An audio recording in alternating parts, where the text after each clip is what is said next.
Revelation 453. From the 7th of June 1938. Strange phenomena. For unbelievers. The plight of the earth. Oh, see the earthly children's distress. It is only understandable to a few that the Lord comes to his own, and in no way do people come to meet the Lord. That is why he wants to call them and make himself known, but they also do not want to recognize. And so the fight for each soul is not a small one. If the Lord asks the ones who are his to fight for him, then this is also certainly necessary.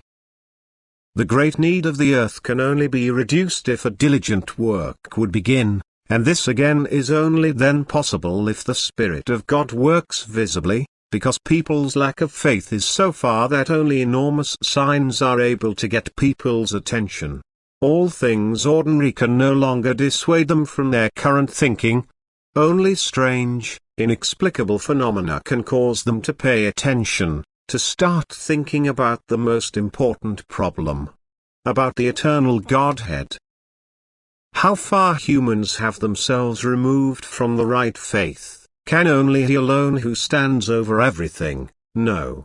And because the Divine Father love has mercy, it intervenes and shakes people awake.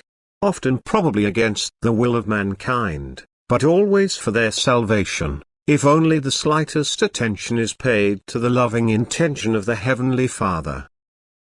The hints given to people will never contradict what the Lord demands of His own. For example, no advice and instructions will be given that is against the divine commandments. But their will of the Lord will always be expressed in every announcement, which again is only intended to work with enlightening effect for the doubters and unbelievers. The greatest commandment is also here the love. Who tries to guide his fellow men on the right path in love, remains always merely an executive instrument of God. He does everything what the Father himself would do as if he were visible on earth among the people.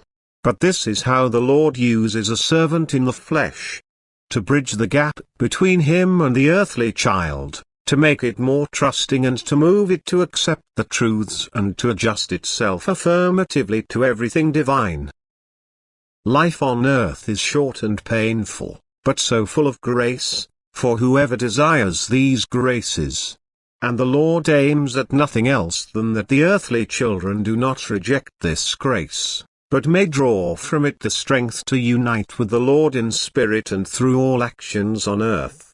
Woe betide anyone who does not recognize this, and therefore has to struggle so unspeakably on earth and later in the hereafter. But now the proofs of divine favor will visibly appear on earth, that also the most unbelieving will waver in his views. That also he will deal with such thoughts and only needs to follow his heart, which already shows him in the right direction. And he will be allowed to receive all the graces and proofs of love of the Lord. For it is his will to refresh and consider all who are of good will. And that is why he works ceaselessly with, and through, his warriors on earth. Amen.